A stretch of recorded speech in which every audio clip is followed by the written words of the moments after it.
Bismillahirrahmanirrahim. Assalamualaikum warahmatullahi wabarakatuh. Alhamdulillahirabbil alamin wassalatu wassalamu ala sayyidina Muhammadin as-sadiqil wa'dil amin. Rabbi shrah lana sudurana wa yassir lana umurana wahlul 'uqdatam min lisana yafqahu qaulana amin ya rabbal alamin.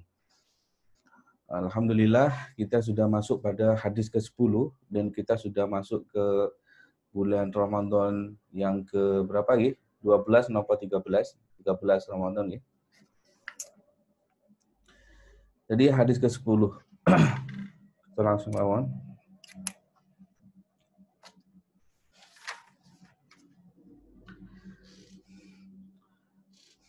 Hadis ke-10 ini menjelaskan tentang kasbul halal sababun li ijabati du'a wa aklul haram yamna'uha. Kalau paling spotlight mawon kecil.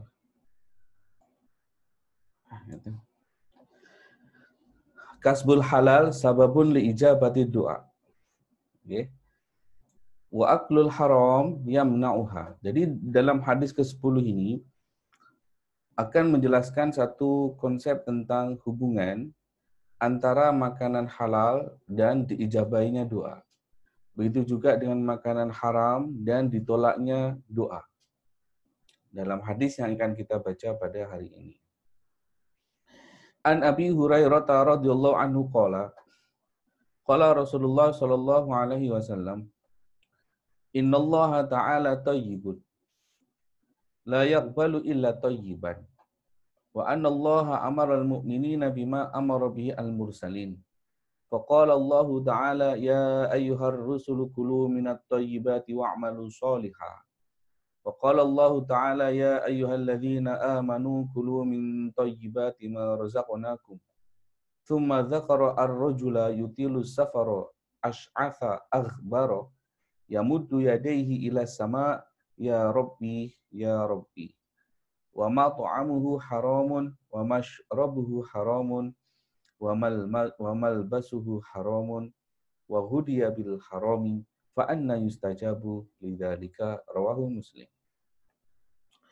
Dari Abu Hurairah, ya, Rasulullah Shallallahu Alaihi Wasallam mengatakan, Innallaha Taala Tayyibun. Apa arti tayyib? Allah Subhanahu Wa Taala itu tayyib.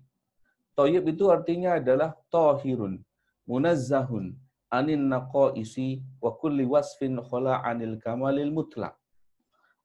Jadi yang dimaksud dengan innallaha tayyibun, sesungguhnya Allah itu tayyib.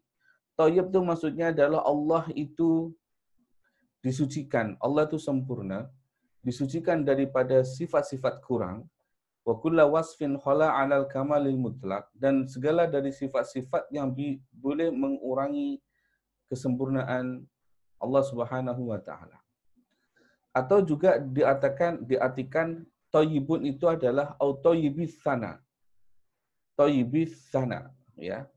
Allah itu baik, dipuji. Au mustaladzul asma indal arifin wa ala kullin fa huwa min asma'il husna li sihhatil hadis. Dan ada yang mengatakan tayyib ini termasuk salah satu daripada asmaul husna. Ya, li sihhatil hadis bihi kal jamil. Innallaha ta'ala tayyibun. Tayyibun itu baik, ya, sempurna. Tidak ada kekurangan. Baik sifat-sifat ataupun apapun itu yang mengurangi kesempurnaan Allah Subhanahu wa taala. Innallaha thayyibun. Allah itu baik. Wa mislahuma an-nadhif. Dan begitu juga wakila wa mislahuma an-nadhif. Waruda bi anna haditsu lam yasih. Innallaha thayyibun yuhibbut thayyib, nadhifun yuhibbun nadhafah. Jadi ada yang mengatakan thayyibun itu artinya adalah Allah itu bersih. Dalam hadis, innallaha thayyibun. Ini sangat penting. Innallaha thayyibun. Allah itu adalah apa namanya? Kita pilih. Suara ini. Ini itu.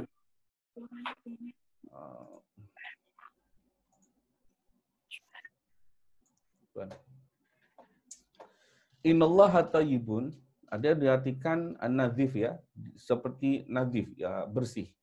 Innallaha thayyibun yuhibbut thayyib, nadhifun yuhibbun nadhafah.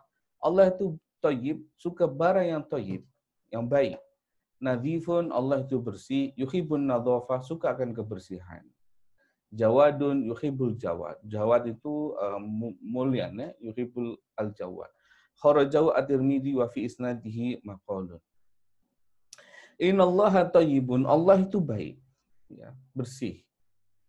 La yaqbalu, dan Allah itu tidak menerima minal a'mal, baik itu bersifat perbuatan, wal amwal, atau bersifat harta, illa thayyiban, kecuali perbuatan dan harta tersebut juga baik. Bermakna Allah Subhanahu wa taala tidak akan memberikan balasan, ya, kecuali benda itu baik di sisi Allah Subhanahu wa taala. Maksudnya khalisan minal mufsadati kullaha karya' wal ujub. Artinya bersih daripada perkara-perkara yang merusak daripada amal tersebut, baik itu berupa riya atau ujub. Ya. Ataupun itu bersifat ujub. Atau itu halal, tapi menurut kita itu halal, atau itu mustabihan, atau benda itu syubhat. Ya. Wa amal harami indahu. Ya. Tapi kalau di sisi Allah itu haram, ya maka tidak diterima. Kan kalau kita sudah membicarakan dengan perkara yang syubhat, orang yang melakukan perkara yang syubhat, ya. Perkara-perkara yang syubhat itu kan asalnya benda itu tidak diketahui mana halal, mana haram. Karena ada banyak dalil yang mengatakan itu halal atau itu haram. Jadi orang yang mengambil syubhat itu dikhawatirkan dia jatuh dalam perkara yang haram. Innallaha thayyibun, Allah itu baik. La yaqbalu illa thayyiban, Allah tidak akan menerima perbuatan-perbuatan, baik itu berupa amalan atau ucapan, baik itu amal ataupun harta, kecuali benda itu adalah baik. Jadi bermakna setiap perbuatan ibadah seperti yang saya nyatakan dalam beberapa pengajian minggu lepas, itu kan ada berkaitan dengan ibadah bersifat badaniyah, ada ibadah yang bersifat maliyah. Di sisi lain, dalam hak itu pun juga ada hak Allah dan ada namanya hakun lil ibad, artinya sesama manusia.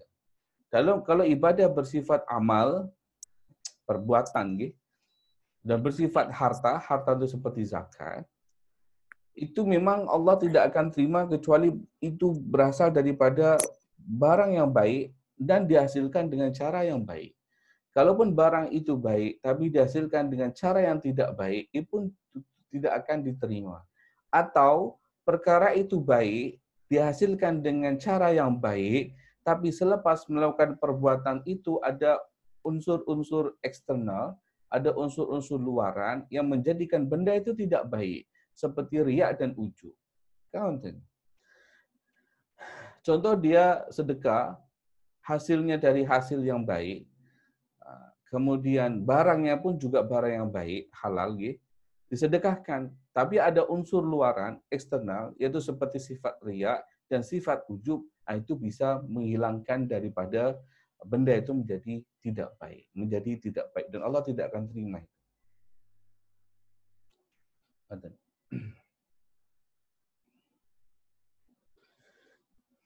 Perlu kita ketahui bahwa kenapa Allah Subhanahu wa taala itu tidak menerima benda yang halal. Tidak menerima benda yang baik. Karena setiap benda yang baik itu adalah halal. Karena benda yang baik itu Allah terima. Ya, baik dan halal. Kenapa Allah Subhanahu wa taala itu tidak menerima benda yang tidak baik atau tidak halal? Contoh misalkan ada orang habis menang judi. Kemudian dia sadar dan dia ingin mensedekahkan atau mewakafkan hasil dari uang judi tersebut untuk pembangunan masjid atau pembangunan sekolah atau pembangunan madrasah, kan? Kenapa tidak dibolehkan? Dan Allah tak akan menerima ibadah seperti itu. Karena barang yang haram, barang yang haram atau barang yang dihasilkan dengan cara yang haram, itu hakikatnya itu kan bukan barang dia. Artinya dia mendermakan, mensedekahkan sesuatu yang hakikatnya itu bukan miliknya. Bagaimana mungkin Allah menerima sesuatu amalan yang itu bukan daripadanya. Kalau sekiranya Allah menerima sesuatu tersebut, maka itu mustahil bagi Allah Subhanahu wa taala. Orang yang melakukan kebaikan dengan perkara haram, orang yang melakukan keharaman, ibadah dengan cara yang haram, Allah tidak akan terima benda tersebut. Contoh seperti tadi dinyatakan, sedekah dengan harta yang haram, Allah tidak akan terima. Kenapa? Karena benda itu hakikatnya bukan milik dia, tapi milik orang lain. Mungkin karena ghosab, mungkin karena mencuri, mungkin karena ataupun yang lain. Oleh karena itu maka Allah tidak akan terima ibadah tersebut. Nggih, ngoten nggih. Nah, itu sebab Allah mengatakan, Rasulullah mengatakan, la innallaha thayyib. Allah itu suka yang baik. Jadi kalau kita mau melakukan satu ibadah pun juga dengan niat yang baik. Nggih, usaha yang terbaik agar ibadah kita ini diterima oleh Allah Subhanahu wa taala. Nanti di bawah saya akan jelaskan berkaitan apa hubungan antara diterima dengan sah. Ya, diterima ibadahnya dan hubungannya dengan sah ibadahnya. Nanti ada di bawah insya Allah. Jadi saya ulang lagi. Innallaha thayyibun la yaqbalu illa thayyiban. Allah itu baik dan tidak menerima sesuatu amalan berupa itu amalan ya, pekerjaan atau harta kecuali baik. Kalau sekiranya Allah menerima itu benda yang tidak baik tersebut, ya maka tidak mungkin. Karena orang yang melakukan satu amalan baik dengan perilaku atau dengan harta yang haram, yang tidak baik, karena hakikatnya dia itu melakukan, contoh ya seperti tadi itu menderma atau sedekah atau wakaf dengan barang yang hakikatnya itu bukan miliknya.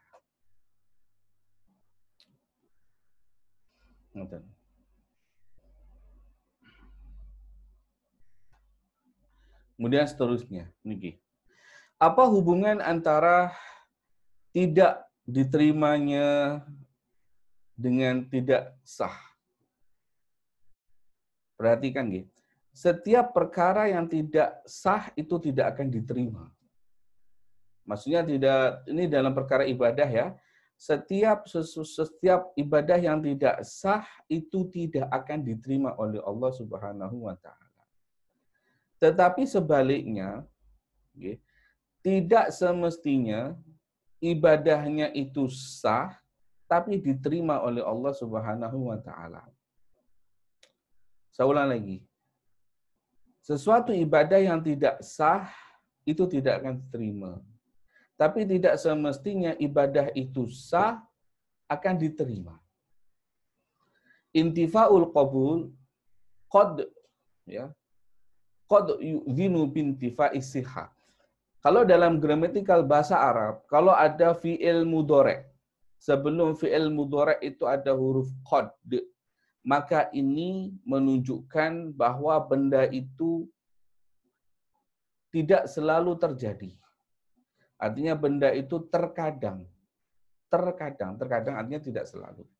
Terkadang tidak diterimanya suatu ibadah itu berakibat tidak sahnya ibadah tersebut. Itu maksudnya seperti itu. Intifa'ul qabul qad yu'dhinu bintifa'is sihah. Tidak diterimanya suatu ibadah terkadang menjadikan ibadah itu tidak sah. Kembali kepada yang tadi itu, kalau ibadahnya tidak sah ya tidak diterima, tapi tak semestinya ibadahnya sah itu diterima.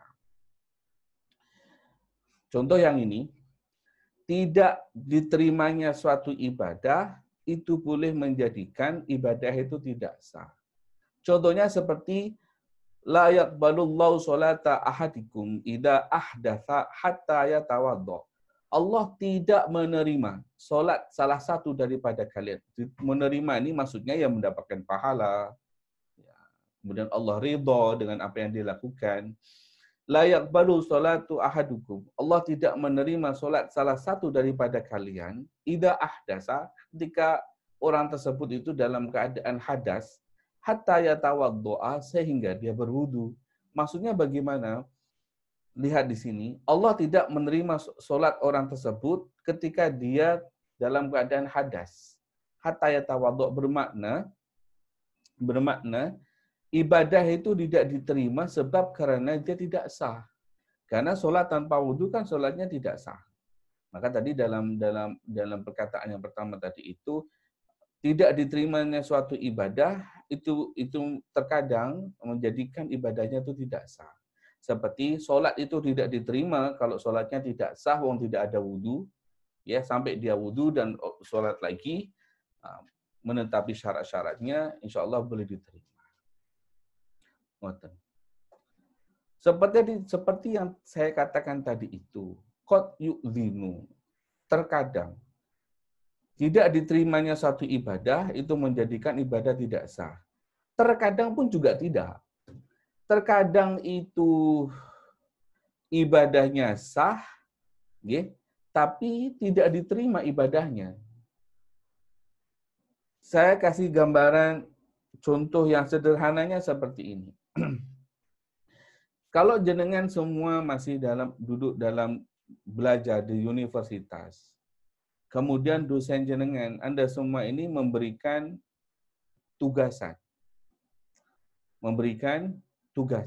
Oke. Sekarang saya akan meminta Anda semua untuk membuat satu kajian berkaitan dengan zakat. Konteks zakat dalam kehidupan semasa. Contoh misalkan. Bagi yang tidak mengerjakan, maka dia akan tidak naik kelas. Ya, dia ada hukuman. Yang tidak mengerjakan, tidak naik kelas atau nilainya kosong. Nah, ketika ada seorang guru memberikan tugasan kepada anak muridnya, maka ketika anak murid tersebut, para pelajar, mahasiswa tersebut, itu sudah melakukan tugasan tersebut, maka dikira dia sudah memenuhi syarat sah untuk mengumpulkan tugasan. Jadi tidak ada alasan untuk guru untuk menghukumnya karena dia sudah mengumpulkan tugasan. Saya ulang lagi, ketika seorang dosen meminta muridnya untuk membuat satu tugasan, dan murid itu membuat satu tugasan dan sudah dikumpulkan, maka itu dianggap murid tersebut sudah memenuhi kewajiban dia, yaitu mengumpulkan tugasan, dan tidak ada alasan untuk guru untuk tidak memberikan nilai atau tidak menaikkan kelas karena dia sudah mengumpulkan tugasan. Tapi tidak semestinya tugasan yang dikumpulkan itu diterima oleh guru tersebut. Dan tidak semestinya tugasan yang diterima itu mendapatkan nilai yang sama. Mungkin si fulan dapat markah kosong, nilai kosong. Mungkin si fulan dapat nilai 100. Artinya apa? Tidak semestinya tugasan itu dikumpulkan, ya, dia akan mendapatkan nilai atau diterima ridho guru tersebut, ridho dengan tugasan tersebut karena dibuat secara bersungguh-sungguh. Dia ridho. Tapi kalau tugasan-tugasan yang sudah dikumpulkan itu hanya copy paste, ya, copy kawan dia dikumpulkan tugasan, dia sudah laksanakan kewajiban, tapi belum tentu gurunya akan menerima karena dia akan lihat dulu. Begitu ya. Nah, dalam contoh yang ini, terkadang ibadahnya itu sah, tapi tidak diterima. Contohnya seperti apa? Seperti di sini disebutkan, orang yang pergi ke Araf ini seperti dukun, ya, dan orang yang minum minuman keras, la tuqbalu lahum sholatun arba'ina yauman, sholatnya itu tidak diterima 40 hari. Wa yufassiru al-qabul khina idin bisawab, dan pengertian diterima di sini yang dimaksud adalah mendapatkan pahala. Kan? Mendapatkan pahala. Kan ada riwayat itu, siapa datang ke dukun, siapa yang minum minuman keras, maka sholatnya tidak diterima selama 40 tahun. Tidak diterima, artinya tidak mendapatkan pahala. Tapi sholatnya sah atau tidak? Kalau rukun dan syaratnya terpenuhi, sholatnya ya sah. Tapi diterima apa tidak? Tidak, karena dia melakukan perkara tadi itu. Jadi antara sah dan diterima ini ada hubungan. Seolah lagi, setiap perkara yang tidak sah ya tidak diterima. Karena hakikatnya dia belum melakukan apa-apa. Belum sholat kok dapat pahala sholat. Kalau pahala niat sholat mungkin iya. Pahala sholat, belum mengerjakan sholat atau sholatnya tidak sah kok dapat pahala. Tapi tak semestinya dia sholat itu dia dapat pahala. Nah, gitu. Contoh yang pertama tadi itu kan. Contoh yang pertama itu terkadang tidak diterimanya suatu ibadah itu karena ibadah itu tidak sah. Contoh seperti tadi itu, orang yang Allah tidak menerima sholatnya, orang yang sholat tapi hadas. Bagaimana sholatnya kan tidak sah. Tidak sah dan tidak diterima. Terkadang sholatnya itu sah tapi juga tidak diterima. Tapi yang kita harapkan itu kan, sholat kita sah dan diterima. Kan begitu. Tapi yang ini kan sholatnya sah tapi tidak diterima. Seperti sholatnya orang-orang yang pergi ke dukun. Dia pergi ke dukun, iya. Minuman mabuk, yes. Sholat pun yes. Gimana itu? Jadi mabuk iya, sholat pun juga iya. Jadi dalam satu riwayat dikatakan bahwa la tuqbalu lahum sholatun arba'ina yauman. Sholatnya tidak diterima 40 hari. Maksudnya apa? Tidak mendapatkan pahala. Jadi sholatnya sah atau tidak sah, lihat kalau dia dilakukan rukun dan syaratnya terpenuhi. Contoh ketika dia sholat menghadap kiblat, berwudu, menutup aurat, rukun-rukunnya terpenuhi, ya sholatnya sah. Tapi tidak mendapatkan pahala. Begitu ya, itu hubungan antara sah dan diterima. Sebagai contoh sederhana tadi itu, saya sudah nyatakan tadi itu. Apa yang dimaksud dengan arti qabul, diterima? Ibnu Hajar Al-Haytami, yang dimaksud dengan arti diterima ini, walil qabuli maknan salisun. Ada makna yang ketiga. Wahwa ar-ridho bil amal. Ridho dengan apa yang dia lakukan. Wa madhu fa'iluhu, dan memuji orang yang melakukan. Wa thana'u alaihi bainal malaikati, dan Allah memujinya di depan para malaikat. Wal mubahati bihi, dan Allah membangga-banggakan pada amalan ibadah orang tersebut. Ini makna qabul yang ketiga. Gitu.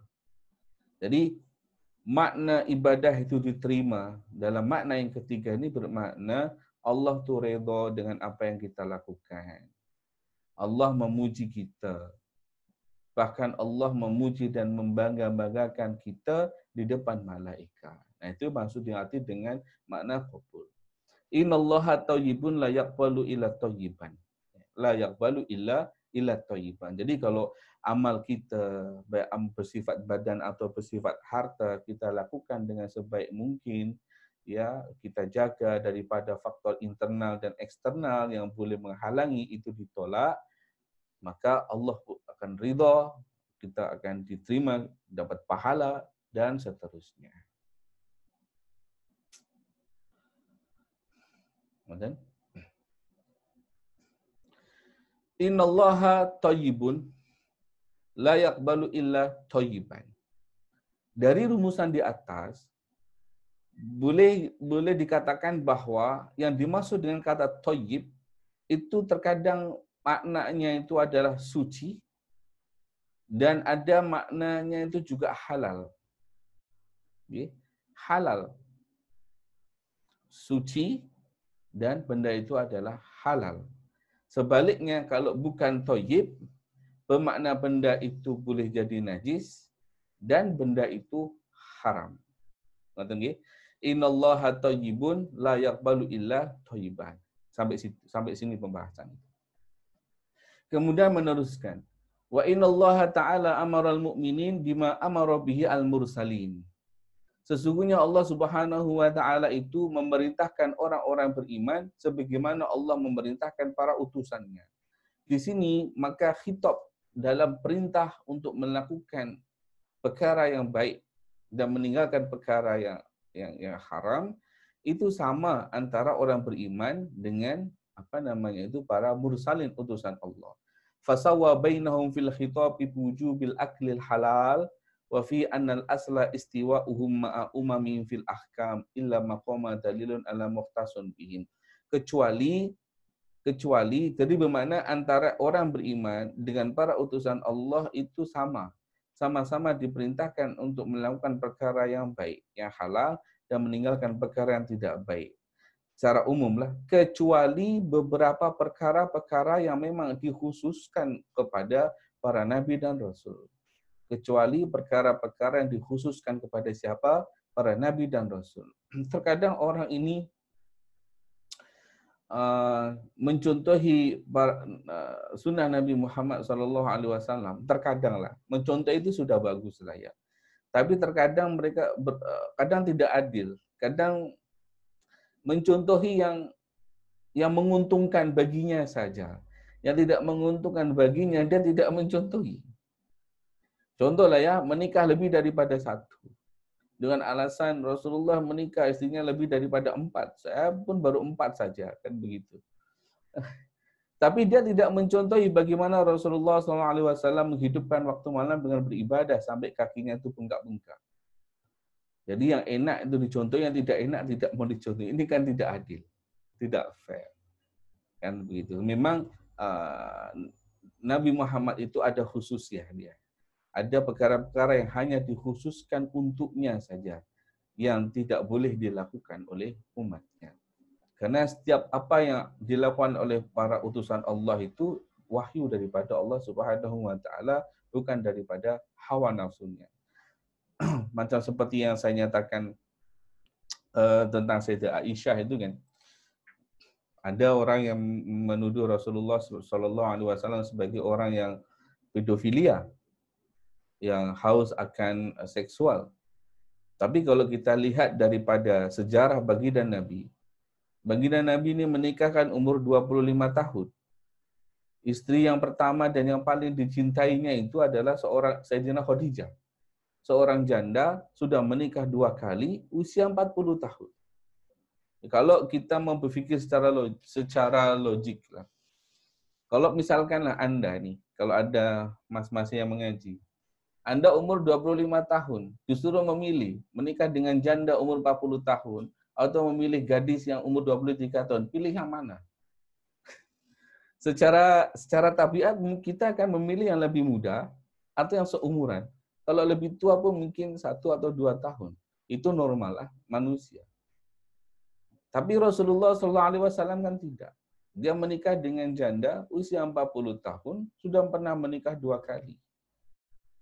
Nah, ini secara tidak langsung Allah Subhanahu wa taala ya menjelaskan bahwa apa yang dituduhkan bahwa Rasulullah itu suka akan seksual itu memang tidak benar. Sekiranya kalau memang benar loh, kenapa Rasulullah memilih seorang Sayyidah Khadijah? Kenapa tidak memilih yang lain? Kenapa tidak memilih yang lain? Kemudian berkenaan dengan menikah dengan Sayyidah Aisyah. Tidak ada satupun riwayat yang pernah kita dengar. Saya sendiri pun tidak pernah mendengar.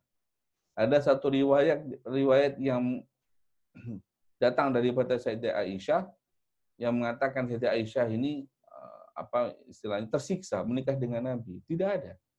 Bahkan ketika Rasulullah SAW itu meninggal, usia Sayyidah Aisyah baru belasan tahun, tak silap saya 18 tahun. Dan wanita usia 18 tahun kan usia-usia yang apa namanya itu yang masih muda. Dan pasti andai kata dia apa namanya itu tersiksa selama berumah tangga dengan Rasulullah, tentunya selepas Rasulullah meninggal dia akan mencari lelaki yang dia idamkan. Tapi rupanya kan tidak. Bagi Sayyidah Aisyah hanya Rasulullah saja suaminya dan yang paling dicintainya.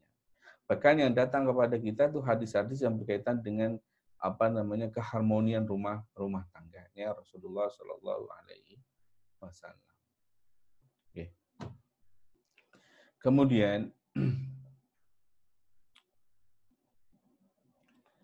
pun kok hilang itu. Oke.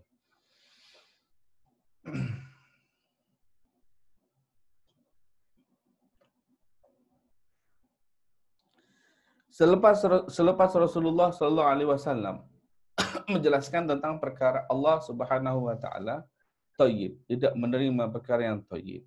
Kemudian Rasulullah menjelaskan tentang adanya setiap orang yang beriman dengan sama mendapat khitab dengan seperti para utusan Allah dalam melakukan perkara yang baik dan halal. meninggalkan perkara yang haram. Kemudian Rasulullah mengatakan summa. Kemudian, di sini Rasulullah menghubungkan antara perkara yang thayyib dengan perkara yang akan kita sebutkan. Summa ba'dama sabaqa dzikruhu istatrada sallallahu alaihi wasallam al-kalam hatta dzakara ar-rajulu. Mana hadis yang sepenuhnya itu saya bacakan. Sebentar ya. Oops.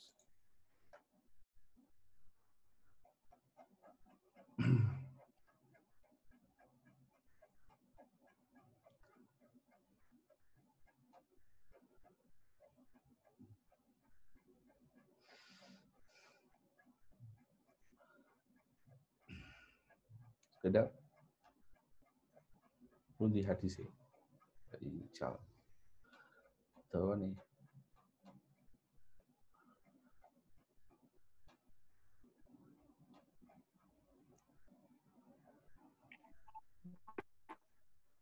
Oke. Tahu orang ketemu. Kemudian selepas itu Rasulullah SAW menjelaskan, Zakara ar-rajulu yutilu safar. Sifatun ar-rajul li'anna alfi ajinsiyah. Sedap kalau matusi hadis ini apa? Ini apa? Okay. Summa dzakara ar-rajulu. Kemudian Rasulullah SAW menyebutkan tentang satu kisah seorang lelaki yutilu safar yang dalam perjalanan yang sangat jauh. Ash'asha akhbaro ini maksudnya orang ini kalau dalam perjalanan jauh ini pastilah ada nampak daripadanya itu ciri-ciri sebagai seorang musafir.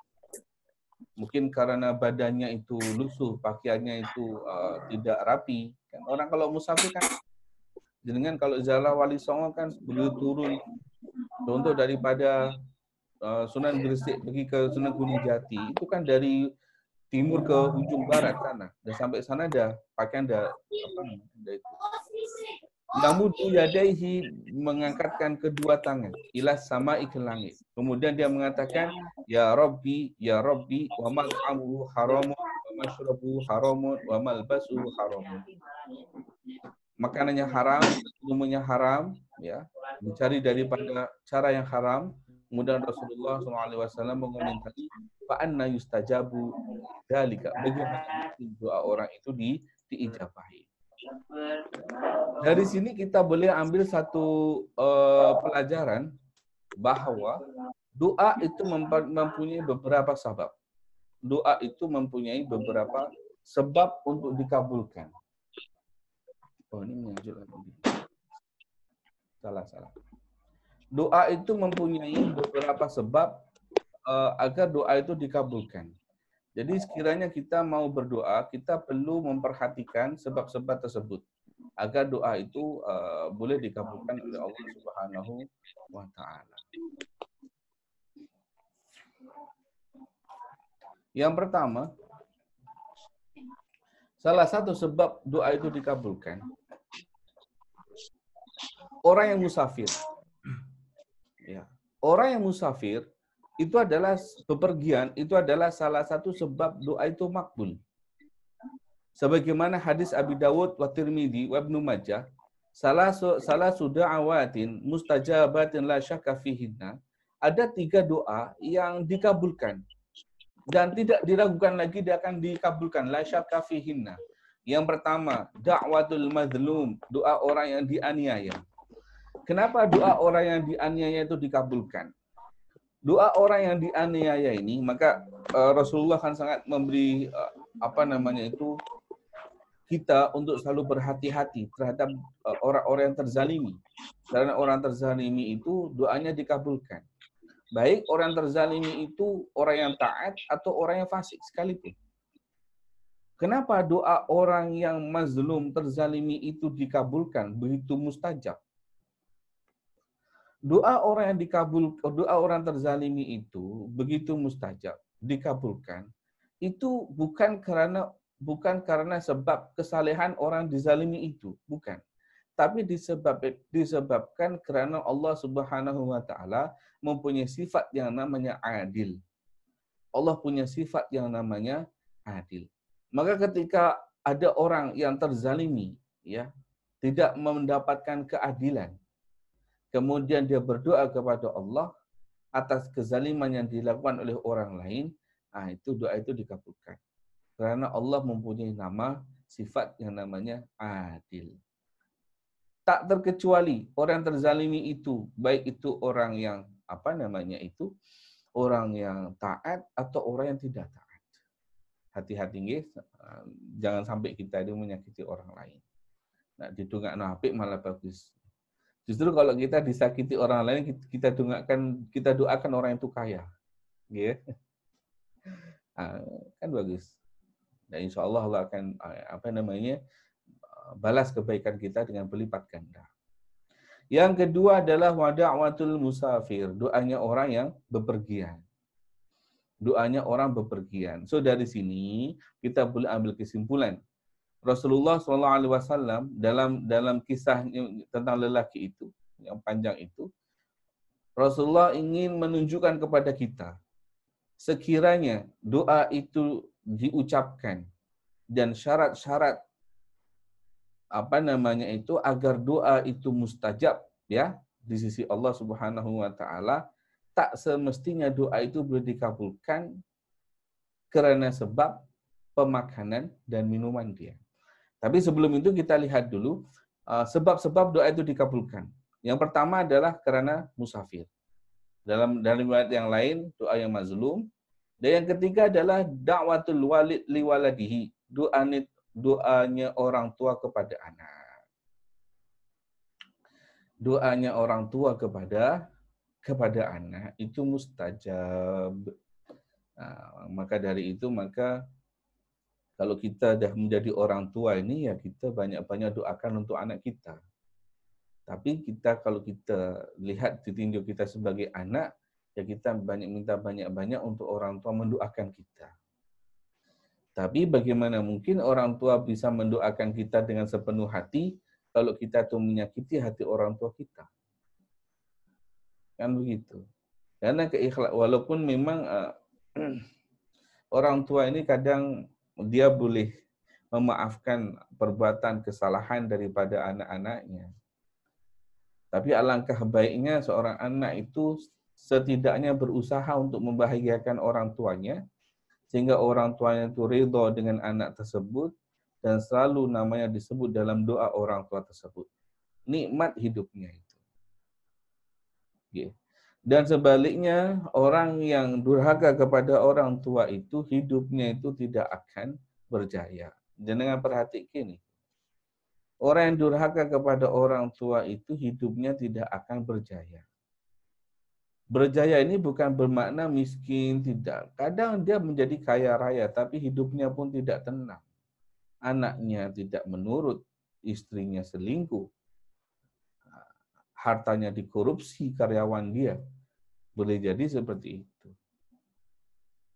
Nggih, wa da'watul walid liwaladi. Janganlah kita seperti siapa itu? Maling kundang.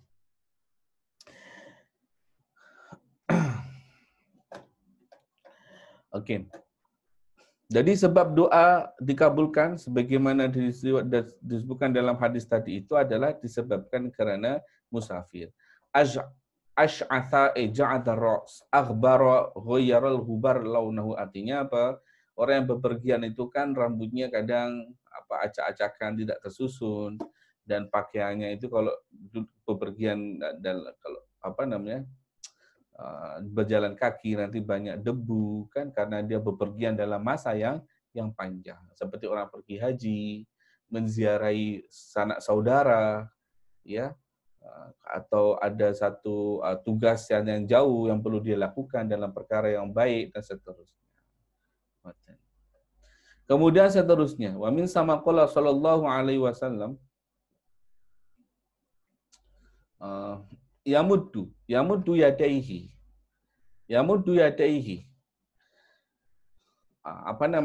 Mengangkat tangan. Seorang lelaki yang bepergian mengangkat tangan. Jadi bermakna mengangkat tangan ke langit ini menjadi salah satu sebab doa itu dikabulkan. Jadi kalau kita berdoa ini, kita angkat tangan kita betul-betul. Karena mengangkat tangan ketika berdoa itu salah satu sebab doa itu dikabulkan. Angkat betul-betul, jangan diselembrehke. Nah, selembrehke bermakna kan artinya dia tidak betul-betul dalam berdoa, tidak betul-betul dalam berdoa. Ya, yamutu yadaihi inda doa ilas sama ke langit. Itu sebab yang seterusnya. Sebab yang seterusnya dia memanggil ya Rabb. Jadi memanggil Allah dengan sebutan ya Rabb. Kita tahu Rabb. Qul a'udzu birabbin nas, malikin. Apa artinya Rabb? Rabb ini adalah Tuhan yang menguruskan segala kebutuhan makhluknya di alam semesta. Yang menguruskan semua kebutuhan makhluknya di alam semesta. Rabb. Yang menjaga, yang ngopeni. Ngopeni semua makhluk. Itu dia Rabb. Jadi orang musafir. Kemudian mengangkat tangan. Kemudian menyebut Allah dengan ya Rabb, ya Allah ya Rabbi. Kan ya? Ya Allah ya Rabbi, janibni kada. Jauhkan saya daripada perkara ini. Jadi daripada sini itu adalah salah satu doa, salah satu sebab doa itu dikabulkan. Ini diriwayatkan daripada hadis yang lain. Rasulullah SAW mengatakan, Innallaha ta'ala hayyun karim. Allah Subhanahu wa taala itu hayyun karim. Yastahyi min abdihi ayyarfa ilaika fahi thumma yaruddahuma sifran khaibatain. Allah Subhanahu wa taala punya sifat mulia. Allah itu malu sekiranya ada seorang hambanya mengangkat kedua tangannya, kemudian Allah menghampakannya dan tidak memberikan apa-apa. Nah, ini jadi dari cerita ya, hadis ini disokong dengan didukung dengan hadis yang lain menunjukkan bahwa mengangkat tangan merupakan salah satu sebab doa itu dikabulkan. Innallaha ta'ala hayyun karim yastahyi min abdihi ayyarfa ilaihi kafai summa yaruddahuma sifran khaibatain. Allah itu punya sifat yang mulia. Malu kalau ada hambanya itu mengangkat kedua tangannya, kemudian Allah menghampakan dan tidak mengabulkan apa-apa yang dia minta. Rawahu Ahmad, Abu Daud, wa Tirmidzi. Jadi apa tadi itu? Bepergian. Kemudian mengangkat tangan ke langit. Kemudian memanggil Allah dengan sebutan Ya Rabb, Tuhan yang menguruskan segala sesuatu yang ada di alam semesta. Okay? Nah, itu beberapa sebab-sebab agar doa kita dikabulkan. Kalau kita berdoa, kita perlu perhatikan sebab-sebab tersebut. Kemudian berkaitan dengan mengangkat tangan, annahu sallallahu alaihi wasallam kana inda raf'i taratan yaj'alu butun yadayhi ila sama wa taratan yaj'alu dhuhurihima ilaiha.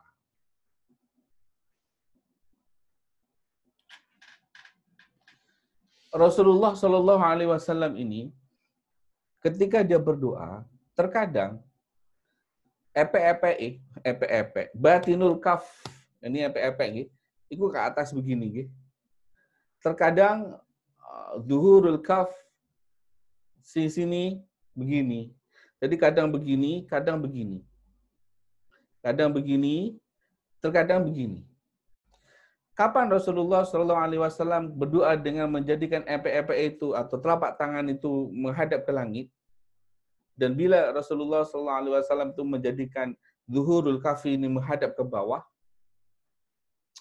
Rasulullah SAW ini memberikan contoh. Ketika kita berdoa mengharapkan hasilnya satu matlub, apa yang kita inginkan, maka tangan kita menghadap ke atas. Misalkan, contoh misalkan, ya Rabbana atina fid dunya hasanah wa fil akhirati hasanah wa qina azabannar. Tangan kita, telapak tangan menghadap ke atas. Contoh seperti apa? Rabbi auzi'ni an ashkura ni'mataka allati an'amta 'alaina wa 'ala walidayya wa an amala sholihan tardahu ya Allah wa adkhilna min ibadikas sholihin. Ini atas. Gitu. Apa lagi? Rabbana dzalamna anfusana wa illam taghfir lana wa tarhamna lanakunanna minal khasirin. Naik atas. Nah, itu tentang urusan akhirat lah. Kalau urusan dunia ya nompo yang dengan kesakit. Allahumma zukna zaujatan jamilatan wa auladan solihan. Kan? Ini atas. Rizki pasangan jodoh yang cantik, yang tampan, anak-anak banyak yang soleh, kehidupan yang sejahtera, kehidupan dunia naik atas. Tidak diharamkan meminta perkara-perkara berkaitan dengan dunia, itu mubah hukumnya. Karena kita hidup di dunia kan. Tetapi kalau tangan itu dibalikkan begini, wasani ala du'a bi raf'i ma waqa'a bihi minal bala'. Kalau kita berdoa agar dielakkan daripada wabak, corona misalkan. Ya tangan kita begini. Begini. Ya Allah jauhkan kita daripada wabak ini, selamatkan kita dan ahli keluarga kita, ya. Diberikan kesehatan, keselamatan dan begini. Dijauhkan daripada bala agar Allah Subhanahu wa taala itu menghilangkan bala tersebut.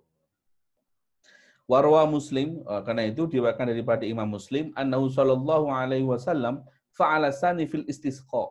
Jadi ketika dalam salat istisqa, Rasulullah itu ketika berdoa tangannya dibalik. Artinya yang bagian luar ini yang menghadap ke atas. Oke, karena istisqa sendiri itu kan meminta mengharap hujan. Menolak balak daripada kemarau yang panjang. Mengharapkan diberikan rahmat dengan turunnya hujan.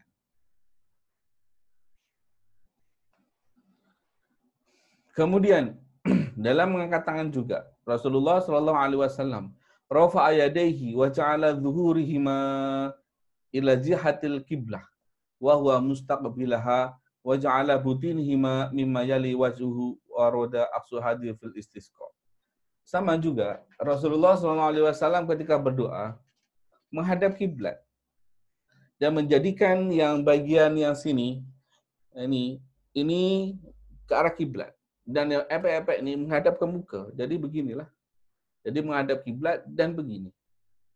Ya, dan begini. Wa warada aqsu hadza fil istisqa aidan. Kalau dalam istisqa ya dibalik ya begini. Ya ini ke sini, yang sini ke sana. Nonton nggih? Apa hikmah mengangkat kedua tangan ke langit? Di sini Ibnu Hajar Al-Haytami mengatakan annaha qiblatud du'a. Karena langit itu merupakan kiblatnya doa. Min thamat kanat afdhalu minal ardi 'alal asah. Oleh karena itu maka langit itu lebih utama daripada bumi. Li'annahu lam yu'sallahu fiha. Karena yang tinggal di langit itu tidak pernah mendurhakakan Allah Subhanahu wa taala. Ada yang mengatakan al-ardu afdhal. Nih pasal mana yang utama, langit ke bumi. Ada yang mengatakan langit lebih utama. Kenapa langit lebih utama? Karena langit itu kiblatnya doa. Dan penduduk di langit itu tidak pernah durhaka kepada Allah Subhanahu wa taala. Ada yang mengatakan bumi itu lebih utama. Kenapa? Li'anna madfanul anbiya alaihi salatu wassalam.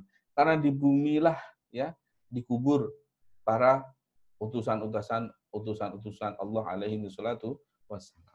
Ini hanya perbedaan pendapat saja.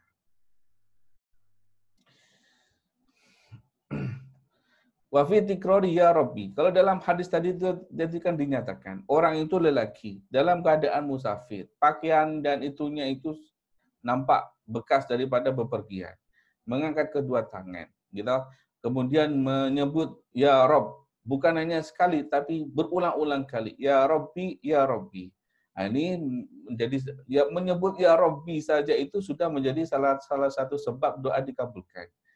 Apalagi lagi diulang-ulang menjadi 2-3 kali ya Rabbi ya Rabbi.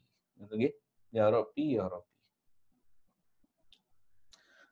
Sebagaimana diriwayatkan wa min samma kharraja al-Bazzaz marfu'an idza qala al-'abdu ya Rabb arba'an qala Allah Subhanahu wa ta'ala labbaika 'abdi sal tu'ti.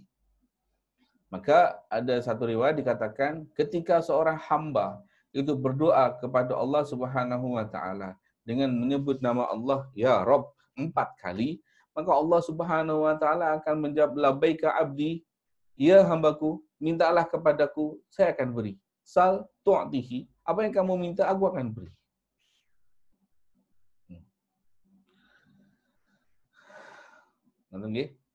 Namun di sini ini masalah dia.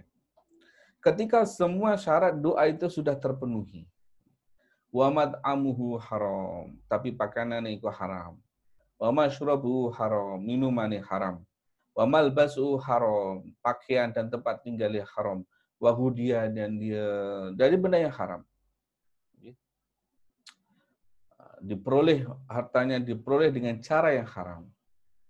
Kemudian apa Rasulullah bercakap, fa anna yustajabu lidzalika, bagaimana mungkin Allah Subhanahu wa taala itu mengistijabai doanya orang tersebut.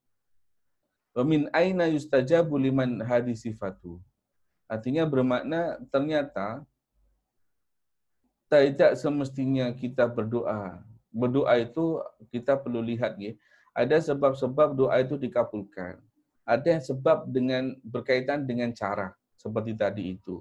Ada sebab doa itu dikabulkan berkaitan dengan tempat.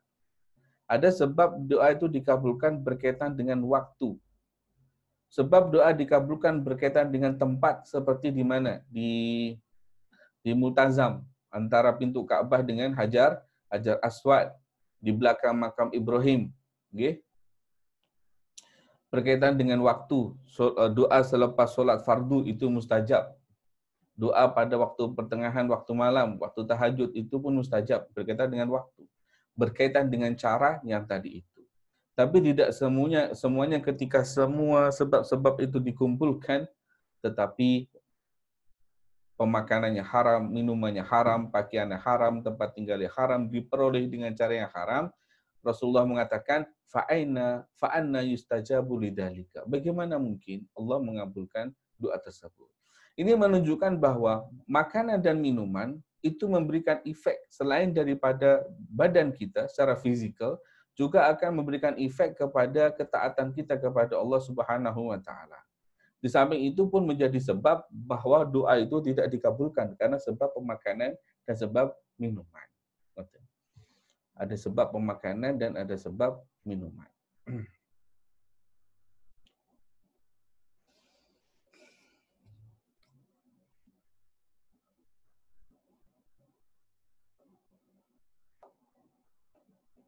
Ini ada satu qala ba'du salaf. Ya. La tasbatil al-ijabah wa qad sadatta taraqwa bil ma'asi. Artinya janganlah kita menjadikan doa kita ini buntu. Buntu artinya itu tidak sampai kepada Allah. Artinya tidak dikabulkan karena perbuatan maksiat. Sebagaimana ini ada syair ya. Nahnu nad'ul ilaha fi kulli karab thumma nansahu inda kashfil kurub. Kaifa narju ijabatan li du'a qad sadadna tariquha bidzunub. Apa artinya ini? Nahnu nad'ul ilaha fi kulli karbin. Nahnu nad'ul ilaha fi kulli karbin. Summa nansahu inda kashfil kurubi. Kaifa narju ijabatan li du'ai. Qad sadatna tariquha bidzunubi. Semuanya bi itu kan seperti saja syair. Nahnu nad'ul ilaha fi kulli karbi. Kita ini berdoa kepada Allah Subhanahu wa taala ketika kita dalam keadaan susah. Summa nansahu inda kashfil kurubi. Tapi ketika kesusahan itu sudah tidak ada lagi, kita dah lupa pada Allah Subhanahu wa taala. Kaifa narju ijabatan li du'ai? Bagaimana mungkin kita mengharapkan doa kita ini dikabulkan? Qad sadadna tariqaha bidzunubi. Kalau kita sudah menutup doa kita ini dengan perbuatan dosa. Artinya seperti tadi itu. Pemakanan, minuman, perbuatan dosa menjadi salah satu sebab doa itu tidak dikabulkan.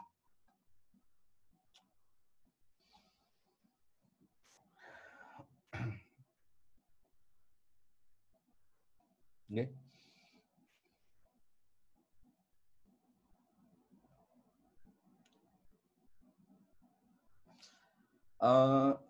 Saya sebetulnya hari ini ingin berkongsi berkaitan dengan Imam Al-Ghazali dalam kitab Minhajul Abidin. Saya pun sudah ini saya share kitab Minhajul Abidin. Imam Al-Ghazali dalam kitab Minhajul Abidin ada 10 sebab, ada 10 perkara yang diakibatkan karena makanan. Ada 10 sebab yang diakibatkan karena makanan, dan kebanyakan ini adalah sebab-sebab yang tidak baik. Sebetulnya saya ingin sampaikan pada malam ini, tapi sudah terlalu malam. Insya Allah saya akan sampaikan pada besok hari, pada permulaan kelas insya Allah. dan saya harapkan boleh hadir semua lah ya, karena ini sangat bermanfaat untuk diri kita. Saya rasa saya cukupkan sampai sini dulu berkaitan dengan hadis ini, berkaitan dengan perkara-perkara tentang pemakanan, kenapa kita perlu menjaga. Sebagaimana Imam Al-Ghazali dalam kitab Minhajul Abidin menyatakan di sini, ada 10 perkara efek daripada makanan yang tidak baik untuk diri kita, berdasarkan daripada riwayat dan asar dan pendapat daripada ulama. Saya akan berkongsi ke semua ini besok insya-Allah, karena ini banyak sekali yang perlu dijelaskan, jadi sekalian sajalah untuk besok, jadi tidak setengah-setengah habis. Baik, kita cukupkan sampai sini dulu. Kalau ada pertanyaan, kita jawab selepas majlis ini ditutup. Kita baca doa tasbih kafarah bersama-sama dan surat Wal-Asr. Bismillahirrahmanirrahim. Subhanakallahumma wa bihamdika asyhadu an la ilaha illa anta astaghfiruka wa atubu ilaik. Wa sallallahu ala sayyidina Muhammad wa ala alihi wa sahbihi wa sallam walhamdulillahi rabbil alamin. Bismillahirrahmanirrahim. Wal 'asri innal insana lafi khusr illa allazina amanu wa 'amilus shalihat wa tawasaw bil haqqi wa tawasaw bis sabr.